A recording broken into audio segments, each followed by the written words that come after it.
everybody. So I've been meaning to do this for a while. I've been trying to get people. Obviously, like I know a decent amount about the game, but I'm not an expert on every deck, and there are people that have put significantly more time and more investment and have built some of the coolest decks you guys have seen. So I've actually got a couple people lined up over the next couple of weeks to go talk about kind of their decks, what their specialties are, why these decks are so cool, and to start off, I've got none other than Torrey Kelly with his Earth, Water, Fire, Realm Turbo deck. I don't know how else to describe it. That I personally think was actually one of the best decks of the last two formats. And a lot of people commented on my tier list, like, what the heck is this Realm deck that Ghoul's talking about? Well, I want to have Tori share and explain why this deck is so cool, why it's so good, and what makes it tick.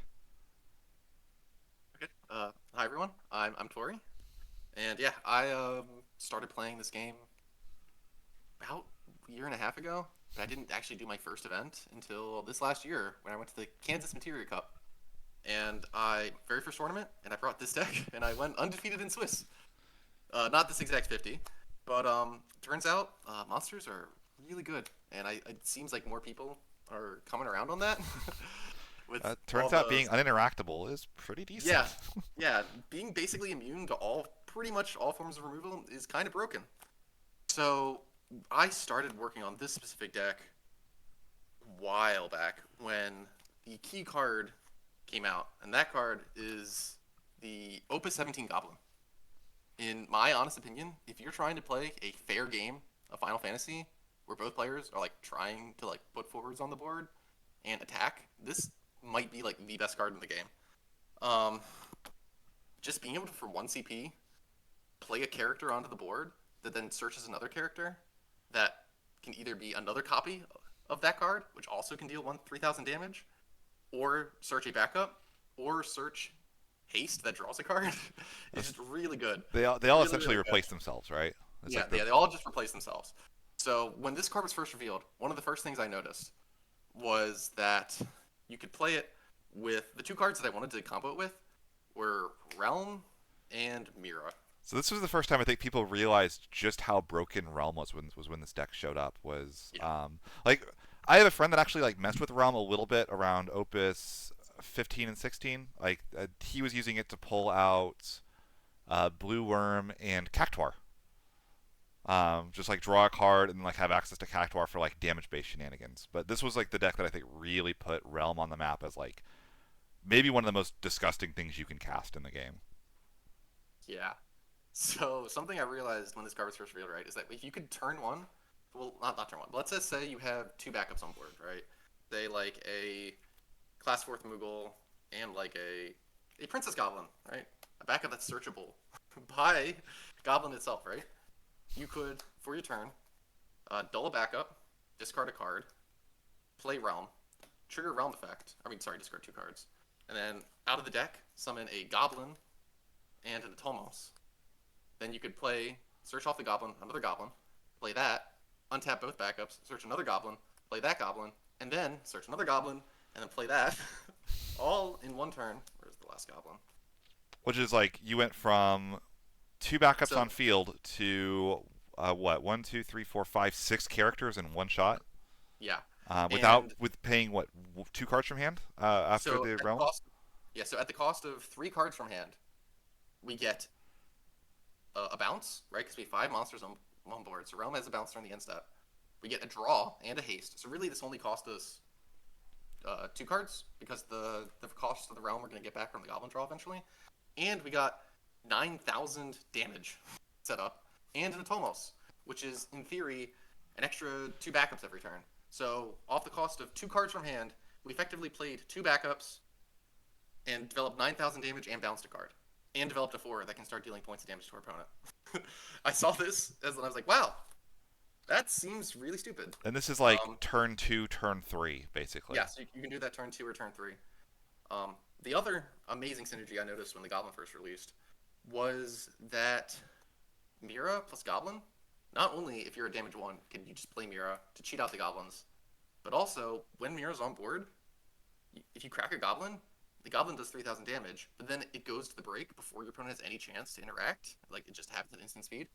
And then Mira triggers on stack immediately and get another 2k ping, which means that every one of these Goblins is effectively like a 1 CP Brynhilder.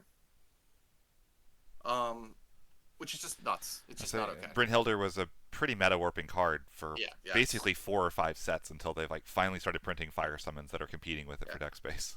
But the thing is with Brynhilder though, right? Is if you want to use it on your opponent's turn, you have to like efficiently using backup CP. You have to like hold the backups.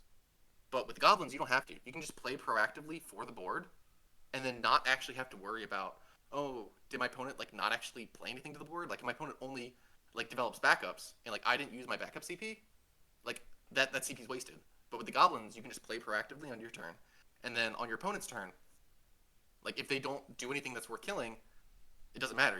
You already used the backups on your turn. It's fine.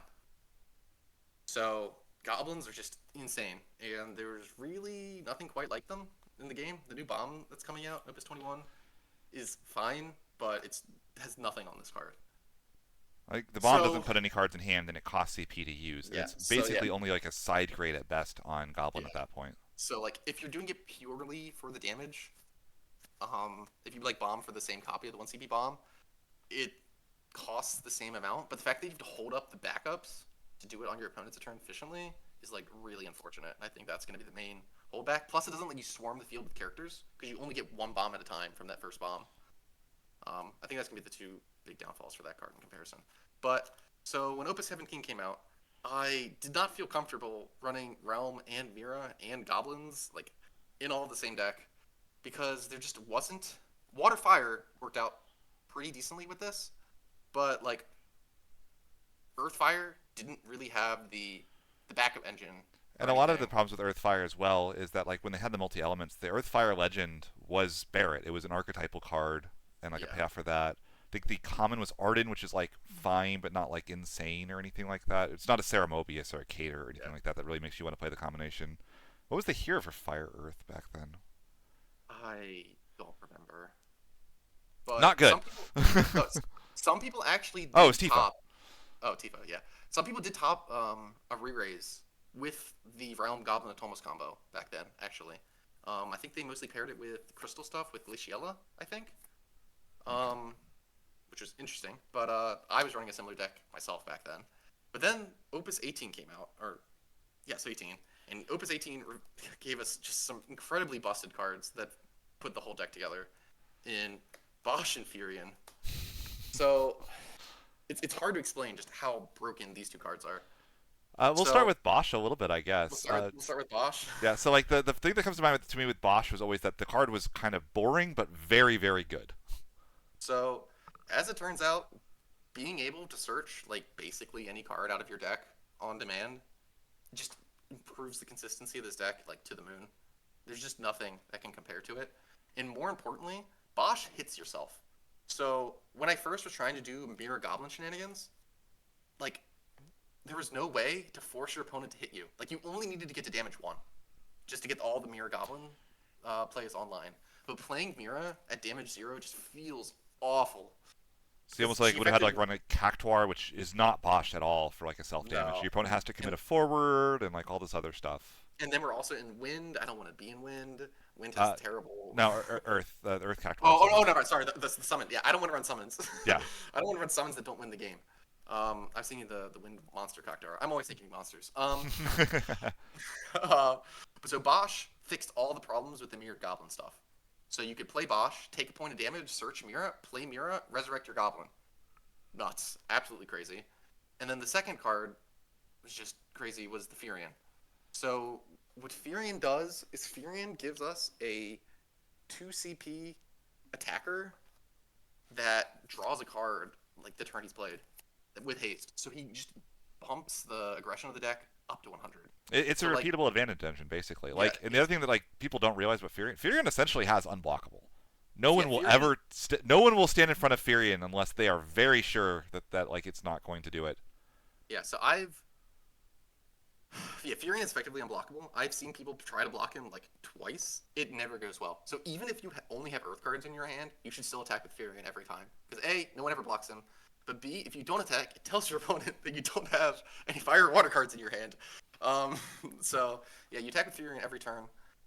And if you were to go back and watch, I played on stream in Ohio with this deck, and I played a game against a Storm deck where I attacked I played Furion, I think on turn 3, and then I attacked with Furion every turn for the rest of the game. They God. killed him twice, but the deck has so much consistency between having 3 copies of Furion, 3 copies of Bosch to search the Furion, right? 3 copies of Marrowweb to search the Furion, And a Tyro.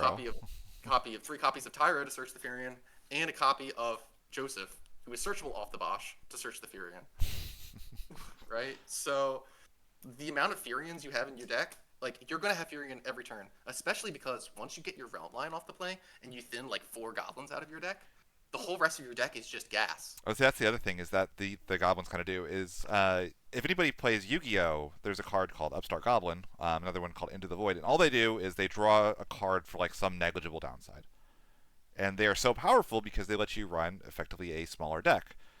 That's kind of what the goblins are doing in this situation is they are deck thinning, but they're deck thinning effectively as well. You're not like doing nothing with the card. You're suspending something, but while you're also getting that little side benefit, you're pulling all these cards out of your deck that you don't want to draw in the mid late game. So now your mid game is going to be extremely explosive because there's nothing left in the deck but these extremely potent cards, right? Yeah, exactly, exactly. So the other really big advantage of the goblins is that the synergy with Atomos is just insane. So Atomos probably like shouldn't have been printed. I don't know why Realm was allowed to play this from the deck, but so the reason why Atomos is so good in like Storm decks and Monowind is because they're consistently being able to cast 3 or more cards every turn. And assuming you're casting 3 cards every turn, Atomos basically just says, "I'm 2 backups," right? Well, normally the way Monowind accomplishes that is by using cards like Lulu and Chocobo to just constantly recur cards from their break zone in their field to cast a lot. But what this deck does is it instead plays a ton of cards that, when they're played, draws cards or searches cards from your deck, right? So we've got 3 Furion, 2 goblins, or 5 goblins actually. Princess Goblin adds a card to our hand. 3 Bosch. Relm plays these cards to draw cards. Mirror recurs these cards when entered, draw cards. Trost draws cards. 3 Blue Worms draw cards. 2 Luminous Pumas add back cards that draw cards, right? Joseph draws cards. Tyro draws cards. Loporrit draws cards. Marrowweb draws cards. Like, of the deck, the cards that don't actively draw cards is like, I think there's 14 cards in the deck, 13 or 14 cards. Don't actively just increase your hand size by one They every don't time. actively increase your hand size when you play them. Fenrir actually resummons Mirror, which gets you cards back, and Lightning bounces your own cards to replay them. So if we look at the total deck, it's like, what, I think it's 13 cards don't actively increase your hand size when you play them. So That you're constantly able to cast 3 cards every turn just to trigger your Tomos, and constantly just turn through your entire deck. And anybody that's played Atomos in a deck can also attest to the fact that if you've got a couple like 2 CP backups off the side, 2 CP backups with Atomos are amazing because if you don't have Yeah, anything else to do, you just tap the 2 backups that Atomos has and you just play a 2 CP backup and feel pretty good about it. yeah. So So yeah, so how the deck just ends up working is you turn 1, you like play your Marrowweb, search your realm. Turn 2, play your realm, search Goblin Atomos. Goblin, search Princess Goblin. Discard a fire card, play Princess Goblin, search 4 CP Lightning, and then dull those 2 backups that you just activated with the Atomos, play Furion and swing. And going first, you end your turn with a Goblin on board, a Realm on board, 2 backups, Furion, a point of damage to your opponent, and Atomos on board, and 3 cards still in hand. so you could Which threaten is the just, Amaterasu even if they like try to Shanto you. well, no, you can't threaten Amat Oh, that's there. right, because you have the lightning. So let's It's let's go lightning. over the rest of the monsters real quick. Okay. Because obviously, like clearly pulling the Atomos out, we're on 2 Atomos, right? Because we absolutely need one in deck Yeah. at all times to pull out with the realm. Yeah. Yeah. So I got greedy in Kansas and only ran 1 Atomos, and it That's worked that's there. the Yu-Gi-Oh player in you, right? That's the But yeah, that's exactly the Yu-Gi-Oh player to me. But you have to run 2, right? That way, if you draw 1, there's still 1 in the deck for Realm, and if you draw both, you can just discard 1, play the other. and there's not really a source of win CP in this deck. It's just the Uh, Tyro and Shantoto, which you don't. If you're yeah. playing those off of that, the game is probably not going very well for you. I've done it. It doesn't feel great. So the monsters in the deck are, first let's start off with the goblins, right? So we got the 5 goblins. Goblin. And any of So we these are got, fine to pull out of the deck with Realm, yeah, obviously. Usually you yes, want the 1 CP, but even if you pulled a Haste Goblin out, like late game, you're probably pretty yeah, happy about that. yes, yeah. So we've got 3 of the search goblin and 2 of the haste goblin. You don't need more than two of the Haste Goblin. Sometimes three is nice, but usually two is enough. Your opponent's dead by the time you play the second one. Uh, One copy of Quad Off. I was running this to hose Rydia decks. I um, see. I wonder what I was that could running this have in Nats. been. I was running this in Nats. Okay, it wasn't specifically for you. I expected to see a bunch of Rydia decks. It also is just a generically good card. It kills lightning. It's just fun. 2 CB lightning. Yep. 3 copies of Blue Worm. Um, this is like just the best, just generic monster in the game. Yeah. And you need to Um, play some number of water cards, it seems, as yeah, well. So yeah. So you need some amount of water cards. We're not running any copies of the Tomberry in this deck. We're just going straight for blue worms. The reason is, while you have Mira on board, when your blue worms die, they deal an extra 2k anyway. So like if your opponent attacks him with an 8k attacker, you can animate your blue worm, block with blue worm, and deal 6k, and it dies, and the Mira shoots it for 2k anyway on top. So it's kind of like they have death touch anyway, and that way they're bigger. They don't die to like opposing goblins like Tomberry does. and if they And die, you can revive them with the Mira, of course, yeah, which like is exactly. fine. And you don't need to discard to make them big. So overall, I think it's better um, in this specific build. Then we're running one copy of Phoenix. So Phoenix is kind of like, oh no, never mind. Let's go back to the last 2Ks, the twos, and then one Jin and one Tros. Um, Jin is just in here as a way to boost Furion's damage output, right? Because like when you give him first strike, with Jin's on board, he goes from uh, 5k to 7k to 8k, Yep. which makes him block. I mean, attack into most four drops. He also boosts the damage of the demon when we get to him, which allows him to get slightly better board wipes on most decks. There's some decks that have like 9Ks.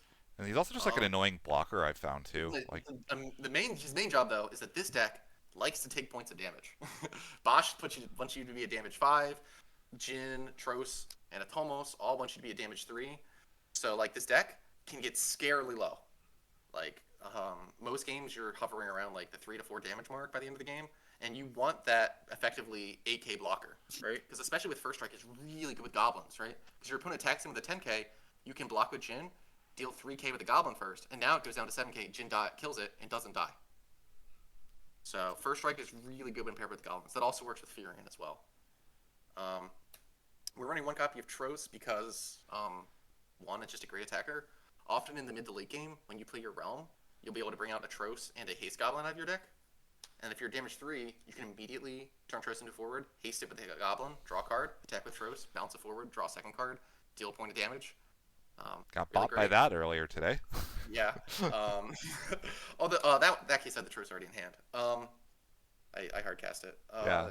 But that's something you'll often do. But also just in the mid game, sometimes you get into these gummy board states where your opponent just has a couple forwards on board and you don't really want to attack, but you have 5 monsters on board because one goblin represents 4 monsters, right?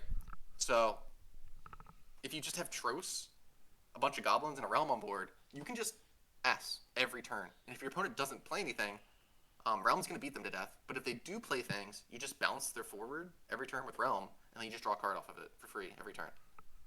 Um, that occasionally happens, and it lets you play this deck both fast and go slower and like grindy. That whole cycle of Um, monsters has aged very well. yeah, everyone but Hades. Hades is awful. Yeah, Hades It's sucks. fun. Atomos is the Hades in this deck, right? Because we're running the earth, the fire, and the water. Where did I just put Tris? Here. And then for the last 2 monsters, we're running one copy of Phoenix. So a big issue I was having when I was playtesting with this deck is that Arcanist is really annoying because every monster costs 2, and Furion costs 2, and Mirror costs 2. So like they just play Arcanist and they just tap it every turn and declare 2, and you can never win.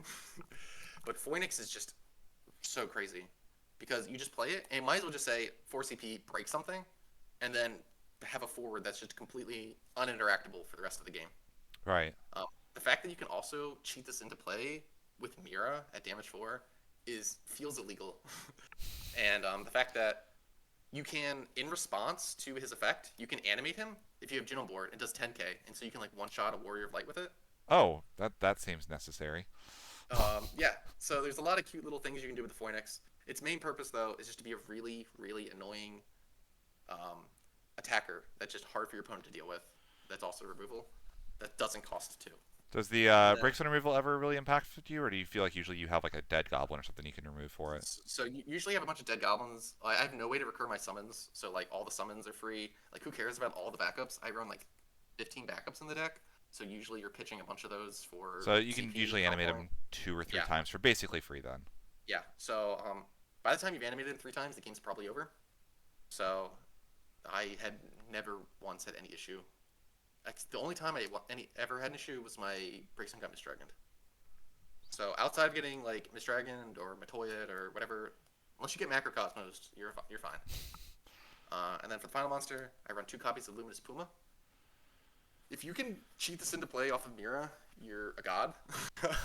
You basically just win the game. It's like infinite value, especially when you can use other cards to bounce your own Mira back to hand to then replay it to get the second Luminous Puma trigger in one turn. But this deck, otherwise, I'm not running any Kusits or anything, so this is the only recursion in the deck. The main reason this is in here, other than just being synergistic with Mira, is that you need Earth cards. And I don't know if you noticed, none of the other monsters are Earth. Earth has amazing monster support, but like the monsters themselves are kind of crap. You could run like an Arimon, but like, Phoenix is just better. I say Phoenix Um, has some kind of synergy as well. yeah, Armament has like weirdness where like it can't hit specific things. Phoenix doesn't have that problem. I think it would actually be yeah, like a little bit tricky for you to animate Ahriman in the deck sometimes. exactly. Like Phoenix could help you animate him. You could pump up a Furion, um, Lightning, the Demon. There's a couple ways to do it, but it's not great. So I say like the other like notable mission people might like ask about would be something like a Hippocampus, I would think, but I don't. That's Okay. another one. So Hippo was something I definitely considered running, but he don't like it's awkward. So dulling 3 things in this deck is really awkward because like we don't want to dull our goblins because if we dull all of our goblins, now we can't crack them and like we're reducing our defense, right? And often Hippo isn't enough to clear the board on its own. So Right. if we Hippo deal like 4K to the board, like we need the goblins to finish them off, right? So the goblins are no good. So we could like dull a couple blue worms, but like often this deck is really, really, really aggressive. And Hippo wants you to like play slow, build up a bunch of forwards, and then use it every turn to like board wipe your opponent. And this deck is a little too aggressive for that. I say it also like from what I've seen you play it, you don't go to like 5 backups and then like 20 monsters. You like usually No, get like no. 3 to 4 backups and then like 4 monsters and then it's go time. I've got all my card advantage. You have to kill me or I'm going to kill you before you have a chance to do anything, which Hippo Yeah, doesn't really jive with super well. yeah. I often end games with like 3 backups, sometimes even just 2. When you have a Tomos, like those 2 backups are basically 4 backups. So like, it really doesn't take this deck doesn't test that many turns setting up. You usually spend 1 turn, 2 turns setting up, and then you just go. And Hippo takes a little too long for me. You still can run it; it's fine. It's another monster that doesn't cost 2, but it's not necessary at Yep. all. Um, then for the forwards, we already talked about uh, the realms, the Miras, the Bosches, and the Furions, but I run 3 other forwards. I say it I've doesn't seem like got it's very many forwards, but like because you get to them a lot more quickly, it seems like you do not have an issue killing people quickly at all in this deck. yes, yeah. So there's 15 forward total, but when you also consider the monsters are also forwards, Yeah. right? So we've got if you consider the blue worms, the Phoenix, and the Jin, and the Tros, and the Atomos, that's 1, 2, 3, 4, 5, 6, 7, 8, plus the 15 actual forwards. So that's 23 forwards, especially when a card like Relm can search multiple. Yep. It's you don't need any more. So for the final 3 forwards, we got 1 copy of the Demon. As it turns out, 13 still exists, and being able to turn 1, play Bosch, search the Demon, play the Demon, wipe 13's board is very important. Also, this deck has the ability to give him haste, which is just feels illegal. Being able to play the Demon, kill one specific thing, and then give him haste, attack, wipe the rest of their board is just crazy. Now they have like no break zone, no board. It's dumb. Or Really dumb. kill their whole board and then empty their break zone afterwards too. Seems also Exactly. Yeah. kind of crazy. Yeah. Yeah. Yeah. Then we run 1 copy of Galoof. It's the demon at home. He costs less, and that's what matters. And you can still give Um, him haste, which is crazy. yeah, Like it seems like, oh, we only have the two haste goblins. Surely the haste doesn't come that repeatedly, but Mira really smooths that out quite a bit. exactly. So they're so searchable because Relm searches all the goblins, and Mira lets you just recur these haste goblins over and over and over again. Um, so yeah, Galoof, yeah, he's just like the demon at home. Also, Earth CP is like at a premium in this deck. Part of the reason why we're running the two Luminous Pumas. Like, so it was really important, right? Because like there's barely any Earth cards, and I don't want to discard a Mira to play a Bosch. Like that doesn't feel great. So we needed more Earth CP. If I could get away with less Earth CP, it probably would be a second copy of the Demon. But as it stands, just for the ratios. And then the final forward was Lightning. I So love this this is card. actually one of the coolest cards in this deck. It's actually one of the ones Yeah. that like I didn't realize how good it was in this deck specifically until you kind of showed off some of it. So the reason why we're running Lightning is because we're running Princess Goblin, and you have to run Princess Goblin. It's part of the key parts of the deck. And so if you're running Princess Goblin, like you don't have to run a light forward, So a lot of but decks like will actually run Princess Goblin with no light forward, just as a two yeah, CP vanilla backup that happens to do something. You'll see like occasionally they'll run a light forward, but for those that don't know, Princess Goblin has a line of text that says if you when a light forward enters your field, break Princess Goblin. So she's like sort of a free searcher for a light forward, but the moment you play the light forward, she no longer functions as a backup. yeah. See, that doesn't matter if your opponent dies that turn. So the thing with Lightning is originally when I was playtesting this deck and I was running it, like when I ran it in Kansas, I was running 3CP Forward Lightning, the water one, because the idea is you play a bunch of monsters and like you don't actually develop forwards, and then you can play that one, RFG an opponent's forward, and then like you Princess Goblin search this Lightning and you can use it as switch command fodder. Yep. And so it was just like free special fodder. But I ended up realizing that I was playing the light Lightning more than I was playing the water one. Mainly because like usually you just have some like random Realm or Furion on board, and so like the you don't actually have less characters or forwards than your opponent. Yep. It's also why I'm not running Shinryu. It's because like often there's just like a random Realm on board, and you're unlikely to actually have less forwards than your And there's a opponent. really fun line of text on Lightning that people usually think of like, oh, the EX burst, bounce opponents forward. She dodges Amaterasu because she's a 9K as opposed to an 8K. This is kind of like the reasons why she was played when she was first released. What people don't realize, she can bounce your own forwards. Yes. So what's great about that is so Realm costs 5 CP, but her ETB is worth 7. So if you bounce Realm back to hand, it's just pure money. It's just pure gas. While Because also like getting a bunch of monsters out of your deck, so you're more yeah, likely to yeah, draw into your other important cards. exactly. So it's effectively just bouncing your Realm is effectively draw 1, while also thinning your deck like 3 cards. It's absolutely ludicrous.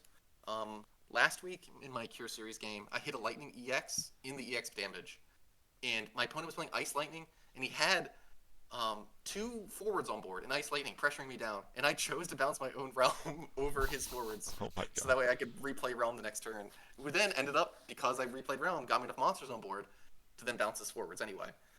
So, absolutely nuts card. So the main reason why this is in here though is because it is the highest tempo light card for finishing the game. So what I mean by that is because we have Haste Goblin in the deck, Lightning is the one forward that you can play it, then use her effect to dull one forward, and then give her haste and attack with her to then bounce a second forward, right? So by playing Lightning, assuming you have Haste Goblin on board, you're threatening one more point of damage and removing 2 blockers. It allows you to really easily push for lethal in ways that you normally couldn't. Plus, this deck has a little bit of an issue with the Ice Lightning matchup, and she like solos Ice Lightning by herself. It's really funny watching Sephiroth try to do anything when you just activate all your forwards in response to his ETB. I used to love Rosa for the same reason. Like you just got a Rosa down against Ice Lightning and they just Yeah, cry.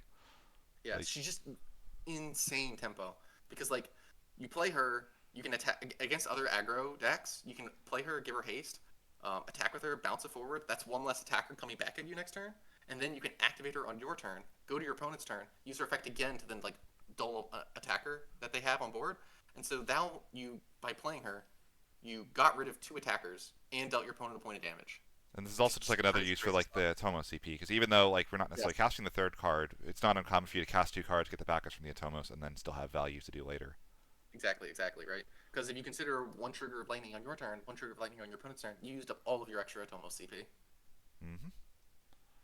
So that's all of the forwards in the deck. For summons, we're running obviously 3 copies of Amaterasu. Um,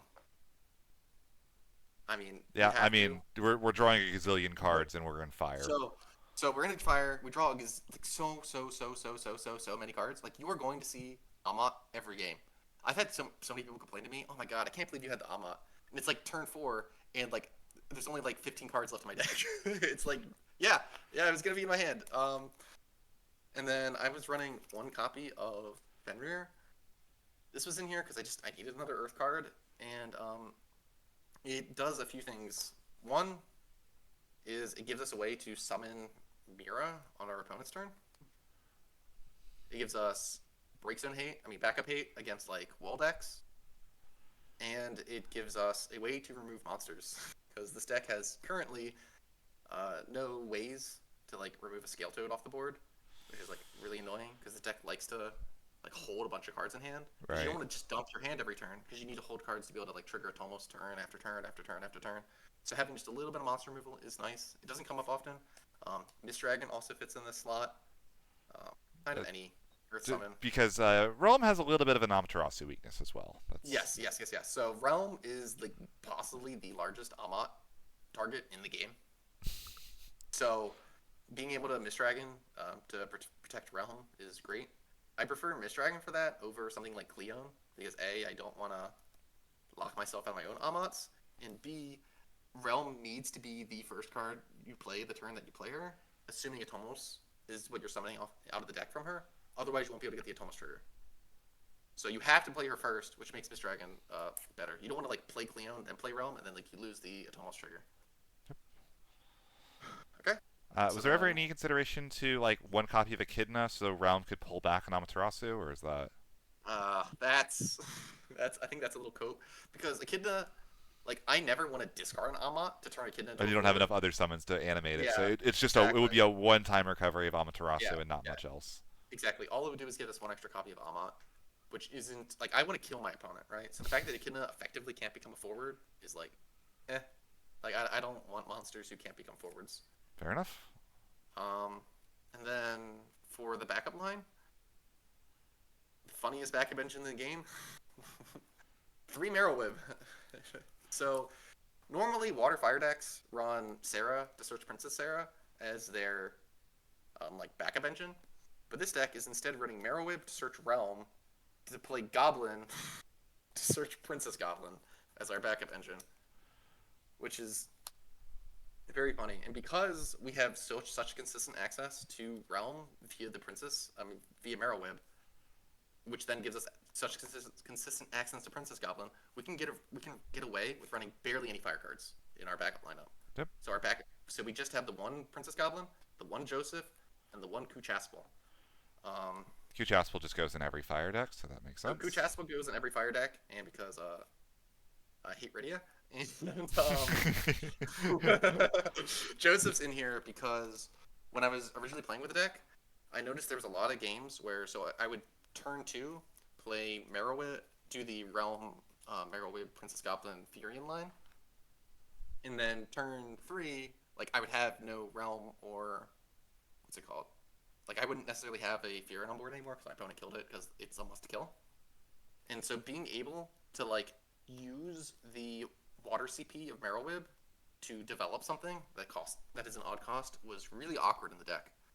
I didn't used to have the Loporits, which I was about to show, so there was no way to like use the Marrowweb, right? So you could like dull a Princess Goblin to like play a Goblin, and then like I wouldn't be able to like use the Marrowweb, and then I'd like try to like use the Atomus trigger, and it was just awkward. Joseph fixes that because then you could just dull the Marrowweb, discard a fire card, play the Joseph, untap 2, and now you have a water backup and a fire backup and a Furion in hand, which you can then play and keep swinging. It's also just a nice EX burst as well. That always Yeah, helps. yeah, and it's searchable off of Bosch, which is really nice. So another example was like if you had those 2 backups, you could dull the Princess Goblin, discard an Earth card, play Bosch, search Joseph, discard a fire card, dull the Marrowweb, play the Joseph, then untap 2, search Furion, play the Furion, and swing. And Firion guaranteed has haste because Bosch plus Firion plus Marrow plus the Goblin has you Yeah, like even if well, your and we opponent have like Atomos. did Even something if your crazy to Yeah, yeah. even if they kill the Bosch, we have the Atomos on board, so Yep. we would still have 5. So yeah, that's all the fire backups in the entire deck, which might seem it might seem low, but it gives such consistent access to this Princess Goblin that you can get away with it, even though you really, really, really want fire backups because you want to be able to play the goblin And efficiently. it's almost kind of also is 2 extra fire backups as Yes, well. exactly, exactly. Yeah, to finish off the water backups, we're running triple Loporrit. Loporrit is possibly the best card that came out in Opus 20. I don't I know called why it. This thing. I don't know why they printed this card. So Loporrit's already broken, but it's especially broken in a deck that effectively runs. How many Garnets are in here? So if anybody doesn't know One, Yu-Gi-Oh, two. the term Garnet is a card for a term for a card that is live in your deck but dead in your hand. So in this example, there are no other win cards other than Atomos. So if Atomos Yeah, is in the hand, there is no way to get Atomos onto the field outside of some very, very annoying things like pitch Atomos for Atomos or like have a Tyro or Shantoto on the field. Obviously, none of those are ideal. We want the Atomos out as quickly as possible, but you need one in deck for it to do it because Realm can't play from the hand. exactly, exactly. So we have the two Atomos, and then we really just want all the goblins in our deck because for every goblin we draw, that's one less goblin we can search. So between the what 6 different goblins plus Atomos plus lightning, these are all cards that we want in our deck. So being able to like play Loporrit to both develop a water backup that draws us cards and lets us put these back is just crazy. Because this deck really, really, really wants to end turn 2 with a water backup on board, a Relm, and a Furion in hand. And this helps us. This is the best card not named Marrowweb for getting us to that point. So here's the It's real also question. Obviously, the people we have the full set spoiler. Is Loporrit better than Astrologian for this deck, or are you gonna go? absolutely, absolutely. Astrologian is Loporrit at home. So being able to, so Astrologian sees one card deeper, but it doesn't let you to put the cards already in your hand back into the deck. Gotcha. So being like it doesn't unbrick you on the cards that you already drew that need to be in the deck. Yep. So also, if you don't have a way to search immediately after you cast the Astrologian, you're going to draw the next card you stacked, which could be good, could be bad. Yep. Um, Makes sense. so I wouldn't put Astrologian in this deck. I would put Larsa as a fourth or fifth copy of Marrowweb effectively to search Realm. I say, or But even just replace one of the Marrowwebs with a Larsa, just so you have kind of yes, some name diversity. You can't have two exactly, Marrowwebs, you can have a Marrowweb and a Larsa on the field, of course. exactly, exactly. Larsa is 100% going in here next set. For the final water backup though, we're running one copy of Class 4th Moogle. I used to run 3, but then Loporrit came out, and Loporrit's a lot better. It's fine.